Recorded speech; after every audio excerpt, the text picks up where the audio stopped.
अमिताभ वाजपेयी, सहायक प्राध्यापक BEd, Bhagwan Adinath college of education, Mahrra, Lalitpur. आज का हमारा टॉपिक है योग एवं योग के प्रकार। योग के बारे में आप जानते हैं, कुशल चित्तयुक्ता योग अर्थात चित्त की कुशलता पूर्वक एकाग्रता ही योग है। श्रीमद् भगवद गीता में भगवान कृष्ण कहते हैं, युक्ताहार विहारस्य युक्त चेष्टस्य कर्मसु युक्त स्वप्नावबोधस्य योगो भवति दुःखः।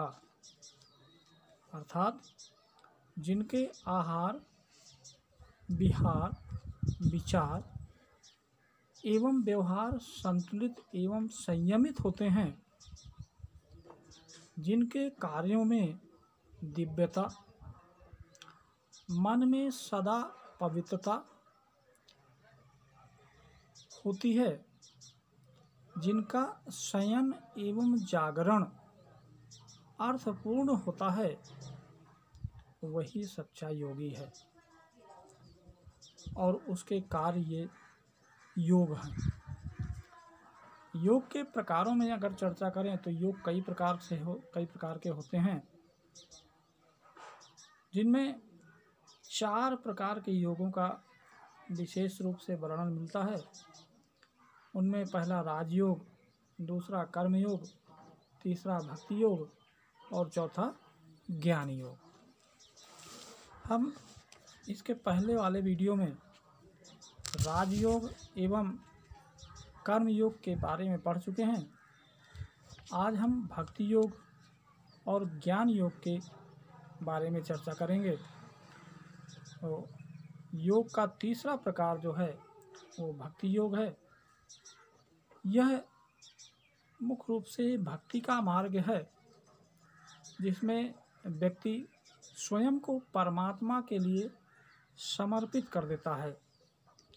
इसमें व्यक्ति स्वयं को, अपने अस्तित्व को भुलाकर, स्वयं को एवं अपने अस्तित्व को भुलाकर परम पिता परमात्मा के अस्तित्व या उच्च चेतना के साथ मिल जाता है। भक्ति के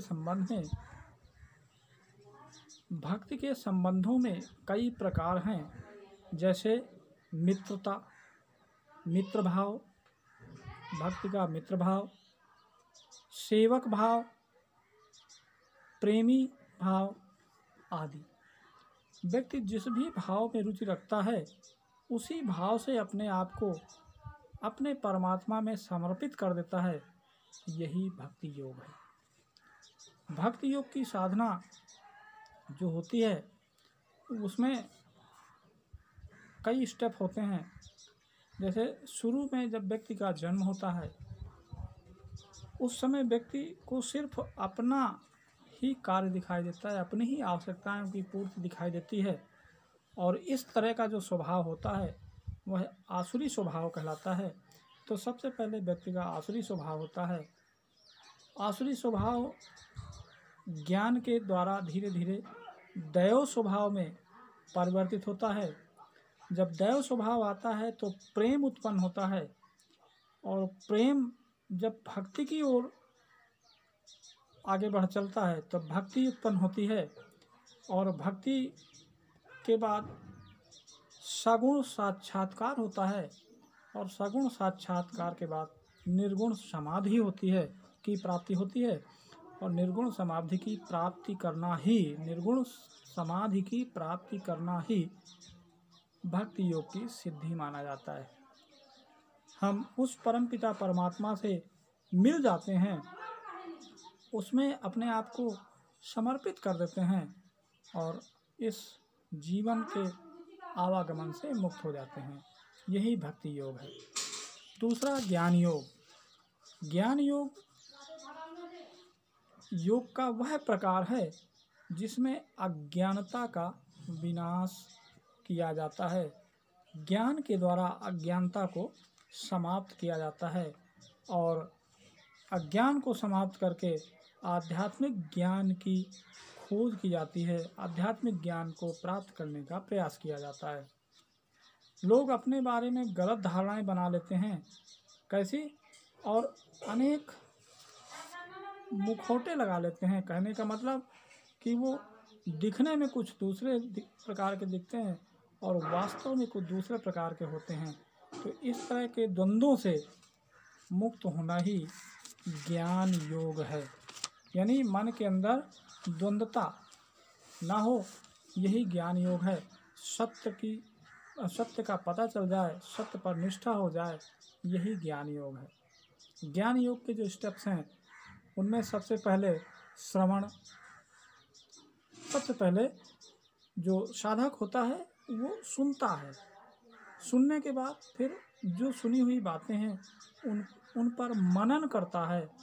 श्रवण के बाद मनन, और मनन के बाद निधिध्यासन, निधिध्यासन के बाद ज्ञान, और ज्ञान जब प्राप्त हो जाता है तो जीवन मुक्ति मिल जाती है।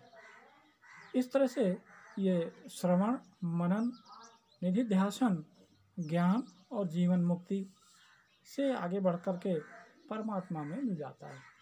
ये ज्ञान योग है। इसके अतिरिक्त कुछ अन्य प्रकार के भी योग हैं। योग के भिन्न भिन्न संप्रदायों, परंपराओं, दर्शन, धर्म, गुरु शिष्य परंपराओं के चलते भिन्न भिन्न पारंपरिक पाठशालाओं का मार्ग प्रवृत्त हुआ है। जैसे हठ योग, मंत्र योग, लय योग,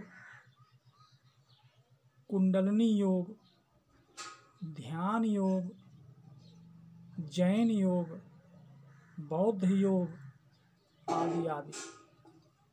तो योग के कई प्रकार हैं, लेकिन मुख्य रूप से इन 4 योगों पर ज़्यादा ध्यान दिया जाता है।